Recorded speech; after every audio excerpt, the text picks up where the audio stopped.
Voilà, bienvenue sur cette table. On va parler évidemment des cybermenaces, mais surtout comment s'en défendre. Et justement, est-ce que la sauvegarde peut être l'un des intérêts, enfin l'une des recettes pour essayer de résister à ces cyberpirates qui sont de plus en plus violents. Il ne se passe plus un jour sans qu'on entende parler d'une cyberattaque. Mais justement, il faut voir comment on architecture, comment une entreprise architecture correctement son système d'information. Est-ce que les systèmes de sauvegarde, on l'a vu trop souvent, ils étaient reliés directement au système d'information.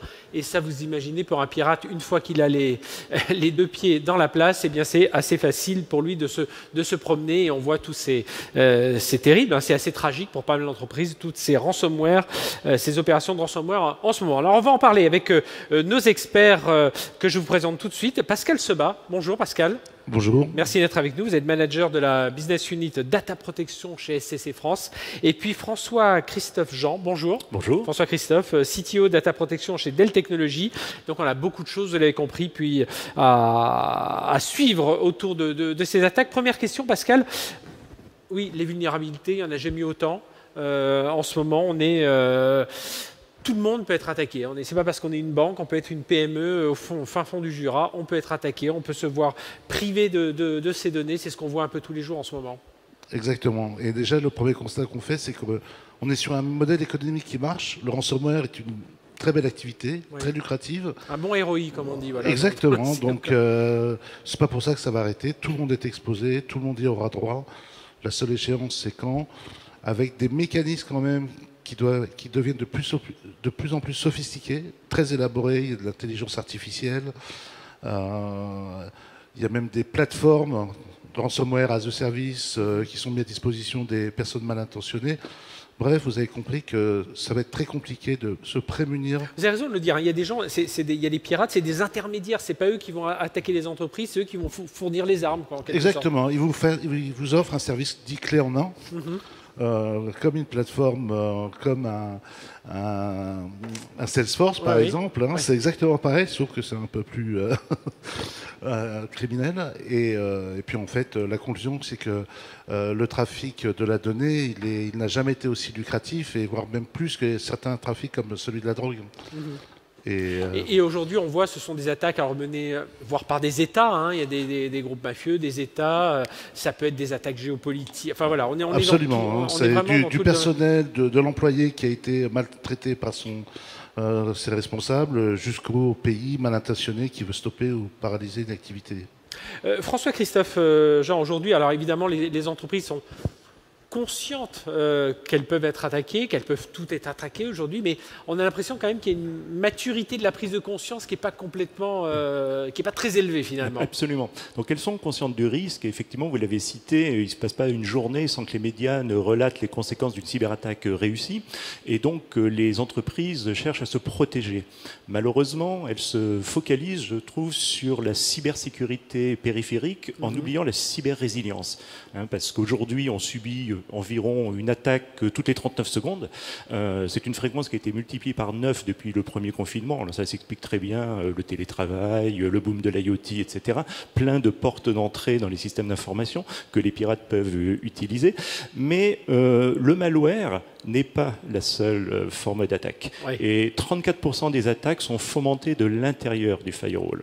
Donc il faut bien entendu se protéger contre les attaques virales, mais il faut également sanctuariser les données, les mettre hors d'atteinte de quelqu'un qui aurait usurpé l'identité d'un administrateur dûment autorisé à opérer. Les entreprises ont souvent aussi une fausse certitude de sécurité en disant si jamais je suis cyberattaqué, si mes données sont prises en otage, je pourrais les restaurer grâce à ma sauvegarde. Mais aujourd'hui, vous l'avez dit, les sauvegardes sont devenues la cible principale des cyberattaques, justement pour priver l'entreprise de moyens simples et rapides de restaurer les données en cas de cryptage et donc évidemment de ne pas payer la rançon. Donc c'est pour ça qu'il faut conseiller à tout le monde d'externaliser. Sécuriser. L'externalisation est un moyen, il y en a d'autres, et on va rentrer, je pense, dans les détails de ce qu'il faut faire en plus de l'externalisation. Alors c'est là où intervient SCC France, Pascal Sebas. Alors justement, comment on va accompagner les entreprises? Pour vous, quelles sont les bonnes pratiques à avoir? On le rappelle, dans le domaine cyber, si on parle budget un instant, c'est 10% du budget du système d'information qui doit être un peu consacré, c'est minimum 10%. À peu près. Voilà, à on va peu dire. près. C'est mieux si c'est plus, mais voilà, faut au moins. En revanche, là où nous accompagnons nos clients, déjà nous avons des offres d'audit. On a pris ce sujet-là très sérieusement depuis le début de la pandémie, qui se font en 2 temps, où on s'assure qu'au niveau des équipements périphériques, justement, réseau, Active Directory, enfin toutes les composantes de l'IT de base qui servent de faille et aux cyberattaquants de pouvoir pénétrer dans l'entreprise, déjà s'assurer que toutes les règles de bonne pratique sont assurées, comme les mises à jour, et principalement les mises à jour, et le respect également, encore une fois, des bonnes pratiques. Ça, c'est pour la partie réseau et périphérique. Et après, c'est là où mes équipes interviennent, s'assurer que ce qui est mis en place en termes de stratégie de sauvegarde, alors ce que j'entends par stratégie, c'est pas uniquement la fréquence, c'est s'assurer déjà que ce qui est couvert correspond bien au métier de l'entreprise, qu'il n'y a pas de trou dans la raquette, qu'on est capable de redémarrer. Est-ce que les tests de restauration, parce que c'est bien de sauvegarder, mais avant tout, on parle souvent de sauvegarde, mais jamais de restore. Mais c'est des solutions de restauration à la base. Oui. C'est ce qu'on voit trop souvent. On voit des entreprises parfois qui payent la rançon et elles ne se rendent pas compte qu'une fois que, même si elles ont les clés de déchiffrement, ça met du temps à se restaurer. Il y a autre chose aussi, c'est qu'aujourd'hui, on ne doit pas tout. C'est sans doute une des leçons qu'on doit sortir aussi de cette crise, même des cyberattaques, c'est on ne doit pas tout sauvegarder au même. Voilà, il y a des données clés, des données stratégiques. Là, on doit vraiment mettre un focus là-dessus. Il y en a d'autres, voilà, qu'il faut sauvegarder, mais qui peuvent peut-être avoir une fréquence de sauvegarde un peu moins importante. Parce que parfois, on veut un peu tout, un peu comme à la maison, quoi. On veut tout conserver. Alors, je vais juste rappeler la règle d'un photographe qui est intéressante. On est dans le multimédia aujourd'hui. C'est que ce photographe a trouvé une règle qui est infaillible pour ne pas perdre ses photos. C'est 3 supports sur 2 médias différents, dont à l'extérieur. À partir du moment où vous appliquez cette règle-là, vous pouvez être garanti qu'il y a une probabilité très quasi nulle de perdre sa donnée. Et justement, alors dans la façon de réaliser ce plan, c'est déjà de s'assurer que ces sauvegardes sont inaltérables. Ça, aujourd'hui, c'est ce qu'on martèle tous les jours. Savoir qu'on est susceptible d'avoir une attaque et que mes données externalisées sont inaltérables et invulnérables. Et vous conseillez de faire des tests régulièrement de restauration. C'est la base. C'est un peu ce qui manque parfois. Ça manque quasi systématiquement. Le problème, c'est qu'on est toujours sur une économie de marge, de profitabilité. Et on est plus en mode réactif. Et c'est toujours pareil, il y a 2 populations. Il y a ceux qui savent qui vont se faire attaquer et qui se prémunissent. Et ceux qui attendent de se faire attaquer pour essayer d'anticiper, voire un peu toujours être en mode réactif.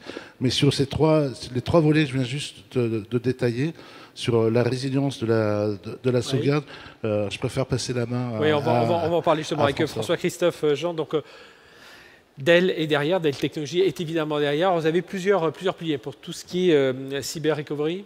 Oui, alors effectivement, chez Dell Technologies, on travaille la cyber recovery depuis maintenant 5 ans. Depuis les grandes attaques, on peut citer NotPetya, WannaCry ou l'affaire Sony Pictures en 2014. Et la cyber recovery est basée sur 4 piliers. Le premier pilier, c'est la constitution d'un sanctuaire, d'un coffre-fort, d'un vault, enfin on l'appelle comme on veut, mais c'est quelque chose qui doit être déconnecté des réseaux de production de disaster recovery de manière à empêcher la propagation d'un malware. Ça doit être physiquement sécurisé et ça doit être interdit d'accès aux opérateurs dûment habilités à opérer sur le système normal. Donc on essaye d'automatiser au maximum ce sanctuaire. Le deuxième pilier, c'est comme dit Pascal, c'est de stocker les données sur un support immuable, inaltérable, qu'on ne peut pas modifier pendant la période de rétention et dont on ne peut pas raccourcir la période de rétention par exemple, changer l'horloge du système. Quand on a fait ces 2 premiers piliers, en gros, on n'a pas fait tellement mieux que externaliser des copies de sauvegarde sur une bande magnétique à l'extérieur du data center. Parce qu'on a certes des données qui sont inattaquables, mais on ne sait pas ce qu'il y a dedans. Et si on a sauvegardé pendant des mois, des semaines, des données vérolées, entre guillemets, eh bien, lorsqu'on va vouloir restaurer, on restaurera le virus et puis on ne sera pas plus avancé. Donc le pilier le plus important, c'est l'analyse systématique complète du contenu du sanctuaire. Et on ne va pas faire une analyse comme on le fait sur le système primaire, on ne va pas faire une analyse virale parce qu'on ne sait pas ce que l'on recherche. On va mesurer des comportements anormaux, des dérives par rapport à une normalité. Donc pour ce faire, on fait des mesures d'entropie de Shannon qui alimentent un moteur d'intelligence artificielle basé sur le machine learning, qui détecte des écarts de comportement entre la sauvegarde et la sauvegarde précédente, ou un fichier par rapport à ce qui devrait être. On sait que dans la langue française, il y a des occurrences de mots, de lettres, et si jamais on a des variations majeures par rapport à ce comportement normal, une alerte est levée. Le quatrième pilier, c'est la restauration, comme on disait, et on ne peut pas compter sur la présence de l'infrastructure opérationnelle, parce qu'elle peut être détruite par l'attaque. Donc on doit disposer dans le sanctuaire d'une infrastructure autonome capable de restaurer rapidement et facilement la dernière bonne copie qui a été identifiée par le troisième pilier. Quand on a ces 4 piliers, eh bien on a un système qui est pas invulnérable, bien entendu, mais en tous les cas, on va minimiser les conséquences dramatiques d'une cyberattaque réussie. Et je suis une PME, je peux avoir ces 4 piliers, Pascal Sebas? Absolument. Oui. C'est que Dell est capable d'adresser en fait toutes les typologies de comptes. Le modèle qu'on vient de citer s'adresse aussi bien à une ETI qu'une entreprise du CAC 40. Après, c'est une question de volume et de taille. Et je reviens aussi tout à l'heure sur la question que je posais à Pascal, François-Christophe, c'est cette histoire aussi de cartographie des données, savoir quelles données on va mettre dans les 4 qui vont bien respecter les 4 piliers, celles qui vont respecter peut-être un des piliers. Ce sont les données vitales. Ouais. C'est les joyaux de la couronne du système d'information. On ne peut pas tout protéger, parce que si on protégeait tout, d'abord, on transférerait beaucoup trop de données pour rendre l'isolation, l'air gap opérationnel. Si jamais on connecte un réseau pendant 22 heures sur 24, c'est comme si on laissait ouvert la porte en grand. Ensuite, on veut analyser. Et on ne peut pas analyser en profondeur des pétas et des pétas de données. Donc il faut vraiment se focaliser sur le minimum vital qui permet de rebâtir les fondations du système d'information rapidement. Ouais. L'Active Directory, les tables de routage, le DNS, plus des chaînes applicatives critiques qui dépendent des différents métiers, bien entendu, des entreprises concernées. C'est tout ce que vous mettez, vous, dans ce concept de cyber-résilience. Hein, absolument. Alors ce qui est aussi très important, c'est qu'on est agnostique. C'est-à-dire qu'on va s'accoster au système de sauvegarde déjà en place dans les entreprises. Ouais. On ne va pas leur demander de changer leur système de sauvegarde, de changer leur stratégie, tous les scripts, les automatisations que les entreprises ont mis des années à mettre en œuvre. On va juste s'accoster à cette sauvegarde pour aller extraire ce sous-ensemble qui concerne les données vitales, pour les sanctuariser, pour les analyser et pour être en mesure de les restaurer facilement et rapidement.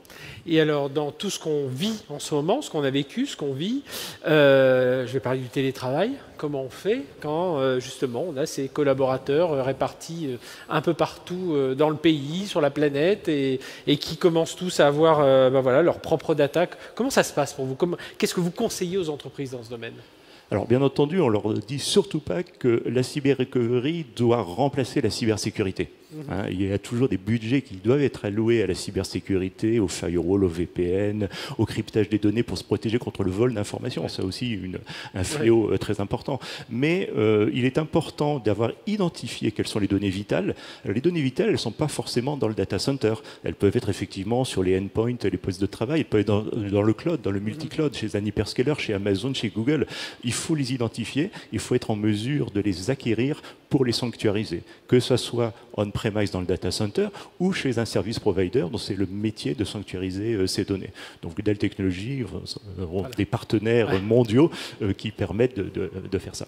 Parce que c'est ça qui change, hein. Ce sont tous ces nouveaux usages, hein, Pascal Sebas, donc de ces télétravailleurs qui vont se permettre de vivre avec une tablette ou un mobile. Voilà, on centralise un peu moins ces données, et ça c'est une faille potentielle supplémentaire. Alors, effectivement, on peut le prendre comme ça, mais ce sont des organisations qui sont assez structurantes.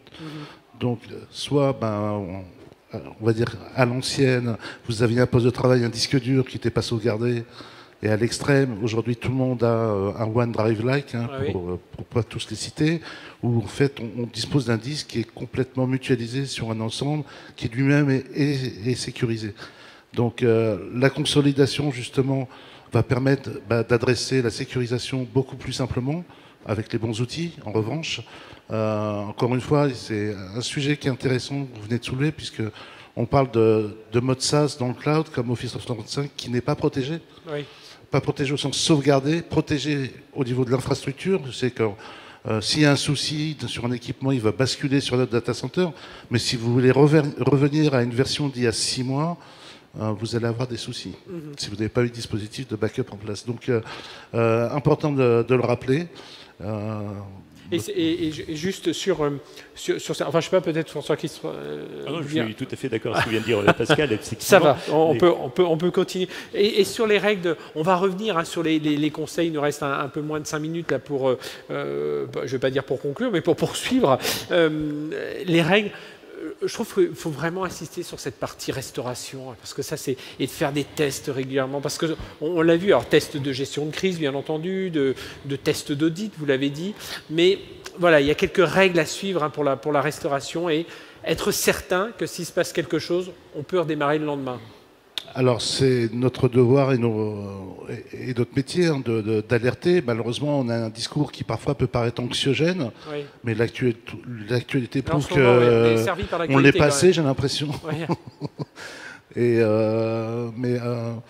On martèle ce discours d'insister sur les tests de restauration, au niveau applicatif, parce que souvent on constate que les métiers ne parlent pas forcément aux populations des administrations. Vous dites parfois, lorsqu'on n'a pas préparé cette table ronde, c'est de dire que tiens, parfois c'est juste un souci de communication dans les entreprises qui fait que voilà, un pirate réussit une organisation pirate réussit à s'infiltrer dans l'entreprise. C'est ça aussi qui est important. Absolument, parce que on s'aperçoit souvent qu'entre les métiers et la production, il y a un trou d'air, il y a une passerelle. Alors, moi, je veux une application avec une base de données, un système. Le gars du système va provisionner le système. L'administrateur de base de données va provisionner la base de données. Et puis après, au stockage, il y a un gros point d'interrogation. Je croyais que. Et au final, pour l'avoir vécu, on se rend compte que on ne respecte pas les bonnes pratiques pour ce type d'environnement, que la sauvegarde a été occultée, où on a oublié de dire, tiens, il me faut une cohérence applicative.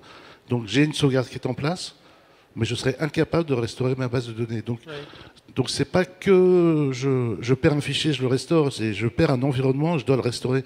Et c'est là où ça devient assez complexe. Et pour vous, ce discours, il s'entend plus aujourd'hui ? Un peu plus avec chaque jour, on ouvre le journal et toc, on ouvre son écran sur les sites d'actualité et on tombe sur une cyberattaque. Alors il y a une sensibilisation certainement sur le sujet, mais on est sur des domaines qui sont historiquement pénibles. Oui. La sauvegarde, c'est pas... C'est parce qu'il y a plus sexy, on va dire. Ouais, on sait que c'est hyper utile, mais voilà. Mais il faut... Voilà, donc on est sur des discours assez pointus. Ça dépend en fait du parcours et de la maturité, je dirais, du client, oui. Du sujet.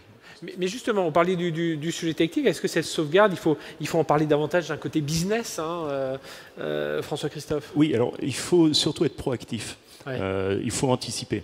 Comme je disais tout à l'heure, la cyber-résilience est plus importante que la cybersécurité. Il n'y a pas de protection invulnérable. Il n'y a pas de ligne Maginot infranchissable. Et donc, il faut se mettre dans la peau d'un hacker et donc se dire on va être attaqué. Et ce n'est pas au moment où on veut restaurer les données qu'il faut faire l'analyse des données, parce que c'est beaucoup trop tard. Je vais prendre juste un petit exemple qui maintenant est un peu plus lointain, mais NotPetya en 2017 a attaqué une société qui s'appelle Norsk Hydro.